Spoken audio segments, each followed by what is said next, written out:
What's my biggest crime? I obeyed the law. Being an effing foreigner, I didn't realize that some laws should be obeyed and others not really. So I walked into the central bank and said, look, I spent 3 years in the Israeli army, I don't feel like 5 years in Mountjoy. This is Irish legislation. This clearly says, you break the speed limit, you go to Mountjoy for 5 years. It says it here on page 24. This was issued in 2006. In 2007, I'm breaking the law twice a week. I decide, right, enough's enough. I go to the regulator. I walk in broad daylight and say, according to section so-and-so of the law, I'm hereby telling you that I am breaking the law.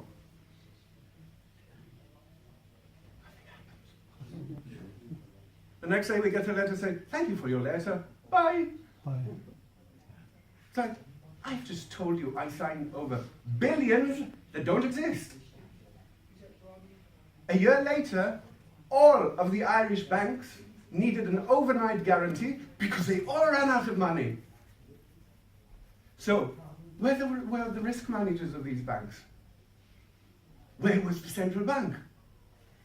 Central bank gets reports every week, sometimes every day, sometimes every hour. Where are these people? And so, what happens, because this is Ireland, and Sugarman will just amend the legislation. This is in 2006. Anybody wants to have a look at Irish legislation? 2009, same legislation comes out again. Okay? Only Houdini's been at it.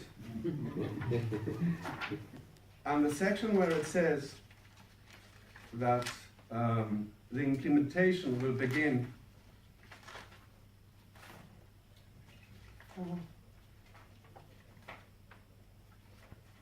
page 24. Right. This says implementation January 20, 2007. Yeah? In 2006. Yeah.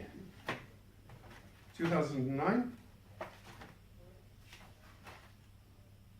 9.3. Vanished. Disappeared. Copy paste and take out the implementation. Reissue the law. Tell us about the Banking Act of 1942. I wasn't around in 1942. The Banking Act of 1971. I was born in 71. But nowhere in the document from 2009 does it say that this was law in the country in 2007. Which is why when Mr. Brown at the back said, Mr. Wren, what's going on with a bailout? I'm going crazy in front of the television. Hold on a second. Who's bailing out who? And why? How many people here know the name of the biggest bank, Irish bank, in the last 15 years? Only because you told us. Right. Deutsche Pfandbriefbank. How many people in Ireland know that a 250-year-old Prussian bank was the biggest bank in Ireland in the last 15 years? Where's your press? Where's your media? They're all bought. Well, very cheaply. Yeah, silence. Very cheaply. Yes. Because when David McWilliams, because in German media, there have been several reports about the collapse of DEPFA. And DEPFA collapsed.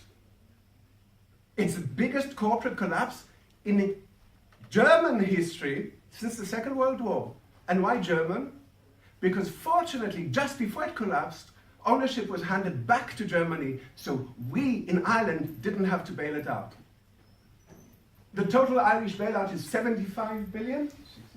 69. DEPFA on its own has cost 120. How many people here know that? How many people here understand that the average German citizen is annoyed at the idea that a bank that existed in Germany for 250 years was collapsing in Dublin under the sight of the Irish regulator? Because guess who sat on the board of Deutsche Pfandbriefbank in Dublin? Maurice O'Connell, ex-governor of the Central Bank of Ireland. I rest my case.